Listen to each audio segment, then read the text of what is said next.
ओम नमो भगवते वासुदेवाय। ओम नमो नारायणाय। स्वागत है आपका हमारे चैनल पर।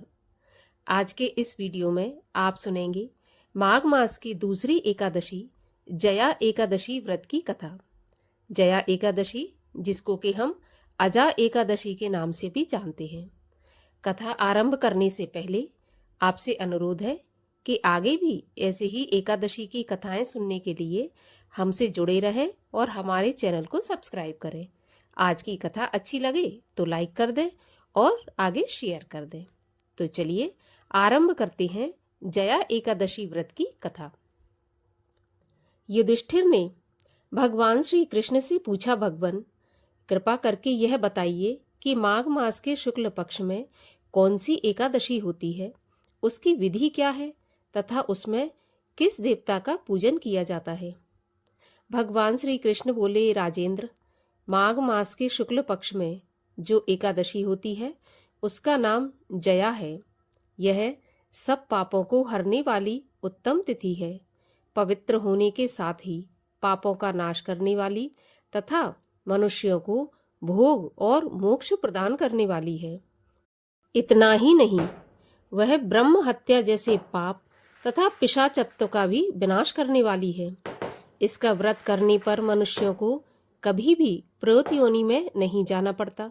इसलिए राजन, प्रयत्नपूर्वक जया नाम की एकादशी का व्रत करना चाहिए।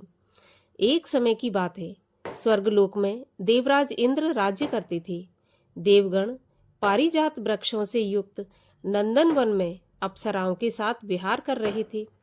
50 करोड़ गंधर्वों के नायक देवराज इंद्र ने स्वेच्छा अनुसार वन में विहार करते हुए बड़ी खुशी के साथ नृत्य का आयोजन किया। गंधर्व उसमें गान कर रहे थे, जिनमें पुष्पदंत, चित्रसेन तथा उसका पुत्र, ये 3 प्रधान थे। चित्रसेन की स्त्री का नाम मालिनी था। मालिनी से एक कन्या उत्पन्न हुई जो पुष्पवंती के नाम से विख्यात थी। पुष्पदंत गंधर्व को एक पुत्र था जिसको लोग माल्यवान कहते थे। माल्यवान पुष्पवंती के रूप पर अत्यंत मोहित था। ये दोनों भी इंद्र के संतोष के लिए नृत्य करने आए थे। इन दोनों का गान हो रहा था। इनके साथ अप्सराएं भी थीं। परस्पर अनुराग के कारण ये दोनों मोह के वशीभूत हो गए। चित्त में भ्रांति आ गई, इसलिए वे शुद्ध गान न गा सके। कभी ताल भंग हो जाता तो कभी गीत बंद हो जाता। इंद्र ने इस प्रमाद पर विचार किया और इसे अपना अपमान समझकर वे कुपित हो गए। अतः इन दोनों को श्राप देते हुए बोले, ओ मूर्खो, तुम दोनों को धिक्कार है। तुम लोग पतित और मेरी आज्ञा भंग करने वाले हो। अतः पति पत्नी के रूप में रहते हुए भी पिशाच हो जाओ।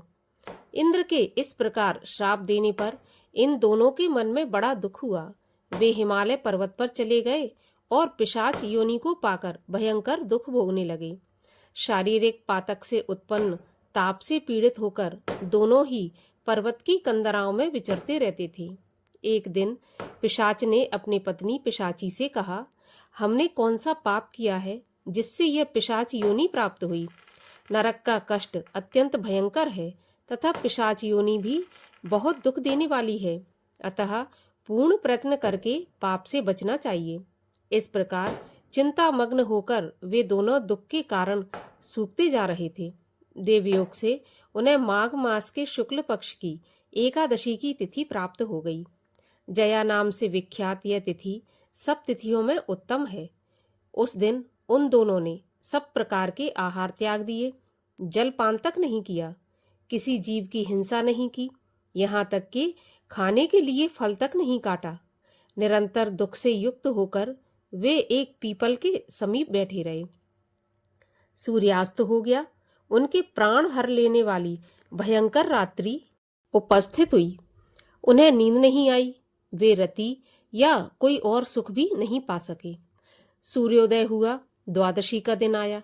इस प्रकार उस पिशाच दंपत्ति के द्वारा जया के उत्तम व्रत का पालन हो गया। उन्होंने रात में जागरण भी किया था। उस व्रत के प्रभाव से तथा भगवान विष्णु की शक्ति से उन दोनों का पिशाचत्व दूर हो गया। पुष्पवंती और माल्यवान अपने पूर्व रूप में आ गए। उनके हृदय में वही पुराना स्नेह उमड़ रहा था। उनके शरीर पर पहले जैसे ही अलंकार शोभा पा रहे थे। वे दोनों मनोहर रूप धारण करके विमान पर बैठे और स्वर्ग लोक में चले गए। वहां देवराज इंद्र के सामने जाकर दोनों ने बड़ी प्रसन्नता के साथ उन्हें प्रणाम किया। उन्हें इस रूप में उपस्थित देखकर इंद्र को बड़ा विस्मय हुआ। उन्होंने पूछा, बताओ, किस पुण्य के प्रभाव से तुम दोनों का पिशाचत्व दूर हुआ है? तुम मेरे श्राप को प्राप्त हो चुके थे, फिर किस देवता ने तुम्हें उससे छुटकारा दिला दिया? माल्यवान बोला, स्वामी, भगवान वासुदेव की कृपा तथा जया नामक एकादशी के व्रत से हमारा पिशाचत्व दूर हुआ है। इंद्र ने कहा, तो अब तुम दोनों मेरे कहने से सुधा पान करो। जो लोग एकादशी के व्रत में तत्पर और भगवान श्री कृष्ण के शरणागत होते हैं, वे हमारे भी पूजनीय होते हैं। भगवान श्री कृष्ण कहते हैं, राजन, इस प्रकार एकादशी का व्रत करना चाहिए।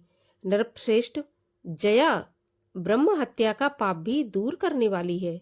जिसने जया का व्रत किया है, उसने सब प्रकार के दान दे दिए और संपूर्ण यज्ञों का अनुष्ठान कर लिया। इस महात्म के पढ़ने और सुनने से अग्निष्टोम यज्ञ का फल प्राप्त होता है।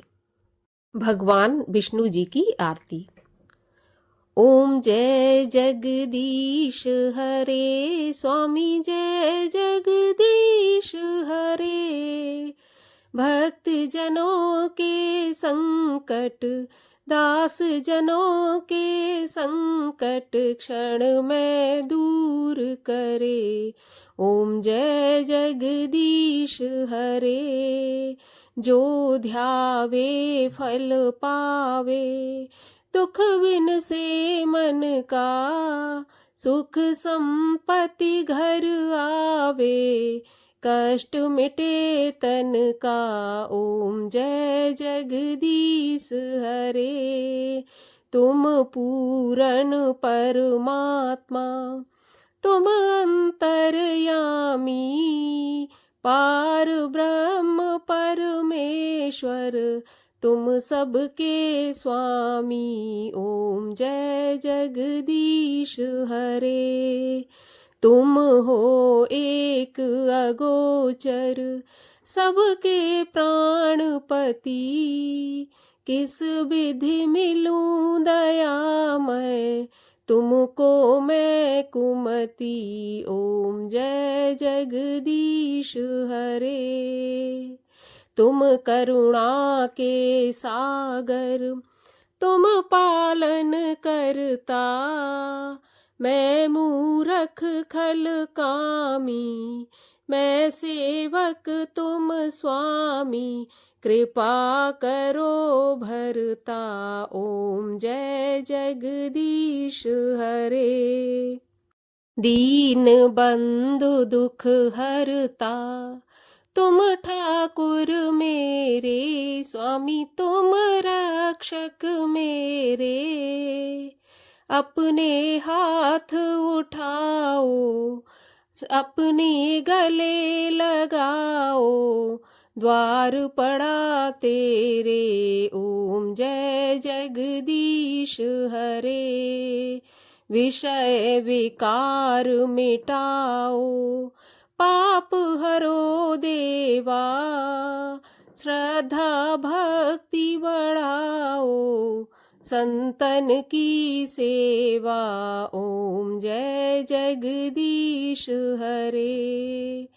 तन मन धन सुख संपत्ति, सब कुछ है तेरा, तेरा तुझको अर्पण, क्या लागे मेरा। ओम जय जगदीश हरे। दीन बंधु की आरती, जो कोई जन गावे, कहत हरि हर स्वामी, इच्छित फल पावे। ओम जय जगदीश हरे। बोलिए विष्णु भगवान की जय।